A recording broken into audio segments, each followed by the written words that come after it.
Solution est défendue depuis des décennies. Créer deux États distincts.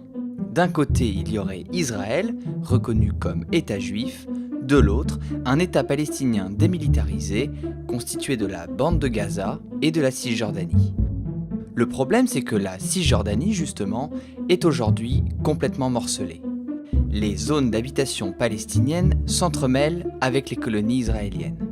Et cette situation s'aggrave, rendant de plus en plus difficile l'émergence de deux États clairement séparés. Pour comprendre comment a pu se produire une telle fragmentation, il faut faire un bond dans le temps. Voici la ligne verte issue de l'armistice de 1949. À l'époque, elle sépare l'État d'Israël, qui a été proclamé à peine un an auparavant, des pays arabes voisins, comme la Jordanie. Ce n'est pas à proprement parler une frontière, mais c'est un tracé de référence.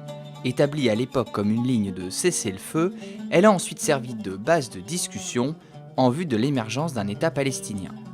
Mais depuis, les choses se sont largement compliquées. Il y a 50 ans, en juin 1967, l'armée israélienne défait ses ennemis arabes pendant la guerre des 6 jours et conquiert plusieurs territoires. Le Sinaï et la bande de Gaza, qui appartiennent alors à l'Égypte, le territoire syrien du plateau du Golan et Jérusalem-Est, qui était sous administration jordanienne, tout comme la Cisjordanie. Et c'est justement la Cisjordanie qui se trouve principalement aujourd'hui au cœur des tensions. Après ces conquêtes militaires, il s'agit pour Israël d'occuper humainement le territoire. Des colonies de peuplement se développent sous la pression de mouvements nationalistes et religieux. Leur but est double. D'une part, assurer des positions géographiques clés pour la sécurité du pays. Et d'autre part, organiser le retour des Juifs dans un grand Israël de racines bibliques. Dans les années 1990, les accords d'Oslo marquent une étape historique. Israéliens et Palestiniens sont réunis à la table des négociations par le parrain américain.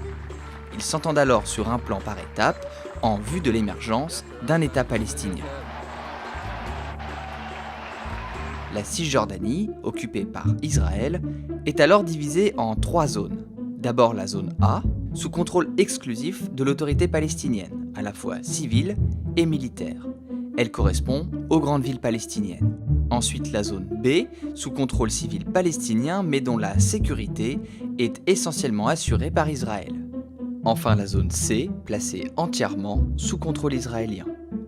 Elle représente plus de 60% de la Cisjordanie et comprend notamment une zone militaire le long de la vallée du Jourdain et les implantations israéliennes en Cisjordanie.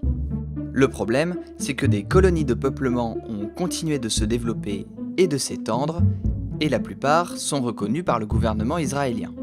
On en compte aujourd'hui 131, habitées par 386 000 colons, sans compter ceux installés à Jérusalem-Est. Leur nombre n'a cessé de croître au fil des années. Ils représentent 4% de la population israélienne et 13% des habitants de la Cisjordanie. Certaines colonies sont même réunies dans ce que l'on appelle des blocs, comme Ariel, Mal Adumim et le Gush Etzion par exemple. Ces groupes de colonies ont leurs propres usines, leurs routes interdites aux Palestiniens. Ariel a même sa propre université. Véritable ville israélienne en plein territoire palestinien, ces blocs seront certainement annexés par Israël si un accord de paix était trouvé un jour. Mais ce n'est pas tout. En plus des colonies, il y a aussi ce que l'on appelle les avant-postes. Ce sont des colonies sauvages, illégales, même au regard du droit israélien. Selon l'ONG La Paix Maintenant, 97 de ces colonies sauvages ont poussé depuis 1990. Officiellement, les autorités israéliennes n'ont jamais donné leur accord, mais dans la réalité, l'armée a assuré la sécurité de ces colons qui se considèrent comme des pionniers. L'eau, l'électricité, le ramassage des poubelles, les bus scolaires, tous les services leur ont été assurés. Alors, parce qu'elles sont illégales aux yeux de la loi israélienne, certaines de ces colonies sauvages ont été évacuées, comme celle d'Amona en février 2017. Mais la colonisation ne devrait pas pour autant s'arrêter là. Pourquoi ? D'abord, parce que l'arrivée de Donald Trump à la Maison-Blanche lui a donné un coup d'accélérateur. Le président américain a en effet multiplié les signaux encourageants vers Israël. en désignant par exemple un ambassadeur tout acquis à la cause de la colonisation. Ensuite, parce que le Premier ministre, Benjamin Netanyahou, a besoin du soutien des colons et de la droite nationale religieuse israélienne pour se maintenir au pouvoir. À la tête de la coalition la plus à droite de l'histoire d'Israël, il essaie donc par tous les moyens de blanchir ces colonies illégales. En mars 2017, il a même validé la création d'une nouvelle colonie dans la vallée de Shiloh, la première depuis 25 ans.